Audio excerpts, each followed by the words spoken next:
I want you to know that someday you will die. Do you know that? And someday I will die. It's a truth many of us don't want to hear many of the times when we talk. We fear death. We don't want to contemplate death. We don't want to think about death. But someday you will go, and someday I will go. But the question is, how will you go? When will you go? How prepared are you to go? As a matter of fact, if life were just about salvation, immediately we receive salvation, we should go to heaven. Is that not the case? I mean, I'm born again, so God should just take me home. But why does He leave me on earth? Is there a reason? Is there a cause? Obviously, there should be. Until that work is done, you are obliged to keep working towards it. But I believe and I strongly know that you will not die before your time. But you will accomplish that for which God brought you to earth. We need to start talking about things that are important to the cause to which God has called us, for which He has left us on earth. And we can't talk about that without talking about leadership.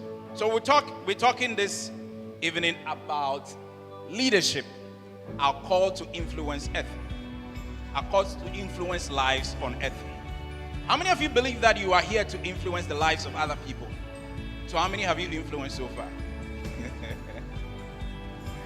Are you able to tell, are you able to measure the number of lives you've influenced so far? Moses said in the book of Psalm, teach us to number our days that will apply our hearts to wisdom. Job said that, oh God, you have already determined the number of our days on earth, and you have determined that we will not exceed it. So some way, somehow, whilst we are all gathered here, God knows the number of days that we're supposed to live on earth. Do you know? Do you want to know? How differently will you live your life if you had known? Now, I'm establishing this because many of us have a religious thinking, and God had to deal with this with me personally, because He said that your level of influence cannot extend beyond your religious thinking. Because God wants you to love people regardless their tribe, regardless their gender, regardless their faith, regardless their creed. Because even if you don't love them, you can't win them over to Christ. All the greatest leaders that have ever lived on earth, all of them, they loved beyond their faith. And I'm talking about Christians. Martin Luther King Jr. was a lover of people across board. He loved the white, he loved the black, he loved the Muslim, he loved the Hindus, he loved the Christians. We hear of him today. Mother Teresa, she was not just taking in the children of Christians. She was taking children of Hindus, of Buddhists, of once they were in need, she thought of it as a responsibility to reach out to them. Jesus Christ was looking out for not just the Jews, looked out for the Gentiles, looked out for the Samaritan, all of them. Jesus was particular about showing love to all people. The foundation of leadership is love. Strong love for God, strong love for humanity. If you miss this, you miss the highest level of influence God can take you to. So I wanted to establish this too, that if you would be very influential to the highest height of influence, you need to have a deeper relationship with God. What you are doing presently is not enough. I'm laying foundations, and this foundation is key. So the next time you go for soul winning, don't go because pastor said we have to go for soul winning. Don't go because you have a target for soul winning.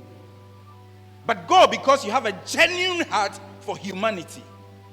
Genuine heart for people, because you want them to come to the grace of God that you have experienced. And you want them to experience the love of God, so deep, so true, so genuine. That is how you begin to have influence with them. I'm trying to let you understand that God wants you to have love for the people He loves. Yes, admittedly, there are people who are categorized as wicked people, who we know that they are on a different side altogether.